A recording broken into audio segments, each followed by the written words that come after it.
मधुमेह न्यूरोपैथी एक ऐसी बीमारी है जो मधुमेह वाले 50% लोगों में होती है। यह शरीर के किसी भी हिस्से को प्रभावित कर सकता है, लेकिन मुख्य रूप से पैर को। मधुमेह न्यूरोपैथी तंत्रिका क्षति का एक प्रकार है। इससे पैर में सुन्नता और जलन हो सकती है। इसलिए यह गर्मी, ठंड या स्पर्श को महसूस करना भी मुश्किल बना देता है।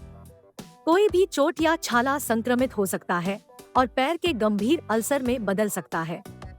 वास्तव में मधुमेह दुनिया में निचले अंग विच्छेदन का प्रमुख कारण है। इसलिए जितनी जल्दी हो सके मधुमेह न्यूरोपैथी की पहचान करना महत्वपूर्ण है।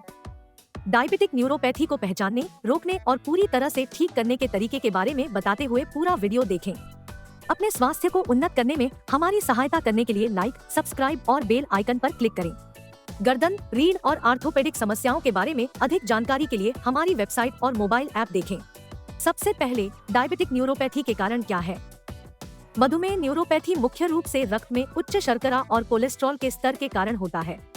उच्च रक्त शर्करा का स्तर नसों की आपूर्ति करने वाली रक्त वाहिकाओं को नुकसान पहुंचाता है। उच्च कोलेस्ट्रॉल का स्तर इन रक्त वाहिकाओं में रुकावट का कारण बनता है। यह धीरे धीरे समय के साथ नसों को नुकसान पहुंचाता है और कमजोर करता है। इसलिए नसें असामान्य रूप से काम करना शुरू कर देती हैं, जिससे न्यूरोपैथी के लक्षण सामने आते हैं। तो डायबिटिक न्यूरोपैथी के लक्षण क्या है? प्रभावित क्षेत्र में सनसनी या महसूस करने का नुकसान।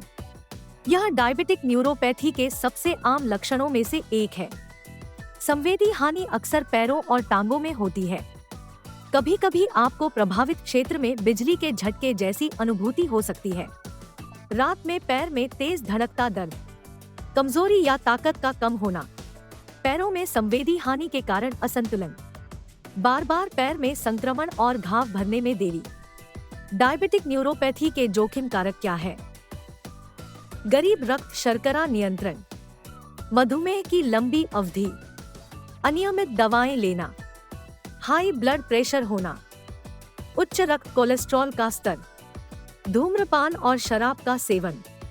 अंत में जेनेटिक्स डायबिटिक न्यूरोपैथी में भी महत्वपूर्ण भूमिका निभाता है। डायबिटिक न्यूरोपैथी को कैसे रोकें? अपने रक्त शर्करा के स्तर को नियंत्रित करें। आदर्श रूप से रक्त शर्करा 150 से कम होना चाहिए। उच्च रक्त शर्करा का स्तर नसों और रक्त वाहिकाओं को नुकसान पहुंचा सकता है, जिससे न्यूरोपैथी हो सकती है। एक स्वस्थ आहार और नियमित व्यायाम बनाए रखने से रक्त शर्करा के स्तर को नियंत्रित करने में मदद मिल सकती है। डायबिटिक न्यूरोपैथी में रक्तचाप भी महत्वपूर्ण भूमिका निभाता है। रक्तचाप को 140/90 से कम बनाए रखें। मधुमेह के जूते पहनना। इन जूतों को पैर की विकृति को समायोजित करने के लिए अतिरिक्त कमरे के साथ डिजाइन किया गया है। वे दबाव बिंदुओं को रोकते हैं, जिससे पैर के छाले हो सकते हैं। वे पैर में रक्त की आपूर्ति बढ़ाते हैं और तंत्रिका क्षति को रोकते हैं। अपने पैरों की मालिश करना। मालिश रक्त परिसंचरण में सुधार कर सकती है और सुन्नता और झुनझुनी जैसे लक्षणों को कम करने में मदद कर सकती है। पैरों की मालिश भी विश्राम को बढ़ावा दे सकती है और तनाव को कम कर सकती है। यह समग्र स्वास्थ्य और कल्याण पर सकारात्मक प्रभाव डाल सकता है। पैर भिगोना।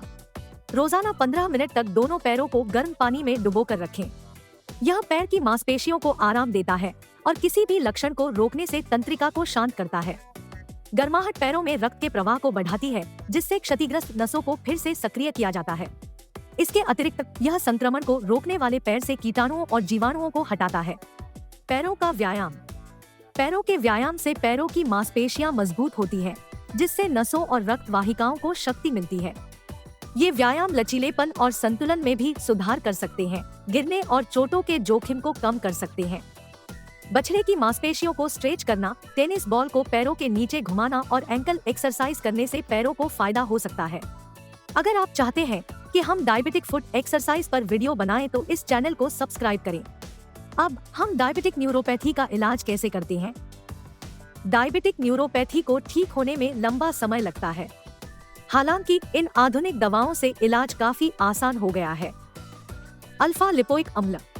अल्फा लिपोइक एसिड एक शक्तिशाली एंटीऑक्सीडेंट है जो रेड मीट, गाजर, चुकंदर, पालक, ब्रोकोली और आलू जैसे कुछ खाद्य पदार्थों में पाया जाता है। यह टैबलेट और सप्लीमेंट के रूप में भी उपलब्ध है। यह नसों को कमजोर होने से रोकने में मदद करता है और नसों के दर्द से राहत दिलाता है। Vitamin B12। विटामिन B12 आपकी नसों की रक्षा करता है और उन्हें नुकसान से बचाता है। यह मछली, मांस, मुर्गी पालन, अंडे और डेयरी उत्पादों से भरपूर है। विटामिन B12 टैबलेट सभी फार्मेसियों में आसानी से उपलब्ध है। एसिटाइल कार्निटाइन, यह पोषक तत्व शरीर में प्राकृतिक रूप से बनता है और पूरक के रूप में उपलब्ध होता है। यह तंत्रिका कोशिकाओं की गतिविधि को बढ़ाता है और तंत्रिका रिकवरी में मदद करता है। कैप्सेसिन फुट क्रीम को पैर के संवेदनशील क्षेत्रों पर लगाया जा सकता है। यह त्वचा को कम संवेदनशील बनाता है और झटके जैसे दर्द को कम करता है। न्यूरोलॉजिक्स तंत्रिका उत्तेजना को कम करके काम करते हैं। यह असामान्य तंत्रिका ट्रिगर होने की संभावना को कम करता है और न्यूरोपैथी को रोकता है।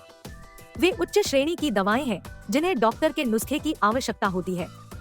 गैबापेंटिन, प्रीगैबलिन और नॉर्ट्रिप्टिलीन जैसी दवाएं आमतौर पर न्यूरोपैथिक दर्द के लिए डॉक्टरों द्वारा निर्धारित की जाती है। हालांकि उनके साइड इफेक्ट्स हैं, जैसे उनींदापन, नींद आना और उल्टी। TENS transcutaneous electric nerve stimulation जैसी फिजियोथेरेपी तकनीक क्षतिग्रस्त नसों को उत्तेजित करने में मदद करती है। यह दर्द पैदा करने वाले आवेगों को अवरुद्ध करके काम करता है। उनके कोई दुष्प्रभाव नहीं है और डॉक्टर द्वारा निर्धारित किए जा सकते हैं। अंत में, अपनी मधुमेह की दवाएं नियमित रूप से लेने से आपके रक्त शर्करा के स्तर को नियंत्रित करने में मदद मिलती है। यह न्यूरोपैथी के बिगड़ने को रोकता है और सुधार का कारण बनता है। यदि आप मधुमेह न्यूरोपैथी के लक्षणों का अनुभव करते हैं, तो तुरंत डॉक्टर से परामर्श लें। त्वरित राहत और उपचार के लिए सभी गर्दन, रीढ़ और आर्थोपेडिक समस्याओं के लिए हमारे डॉक्टर से ऑनलाइन परामर्श लें। हमारे डॉक्टर आपकी मदद के लिए तैयार है। गर्दन के दर्द और उपचार के बारे में अधिक जानकारी के लिए हमारी वेबसाइट sunderspine.com देखें। हमारे पास 19 देशों में 23 भाषाओं में सामग्री और वीडियो है। नीचे दिए गए विवरण में पूर्ण विवरण देखें। हमें बताएं कि आप नीचे दिए गए टिप्पणी अनुभाग में कौन सा जोड़ों के दर्द का इलाज करना चाहेंगे। आपको बेहतर सेवा देने में हमारी मदद करने के लिए लाइक करें, सब्सक्राइब करें और बेल आइकन दबाएं।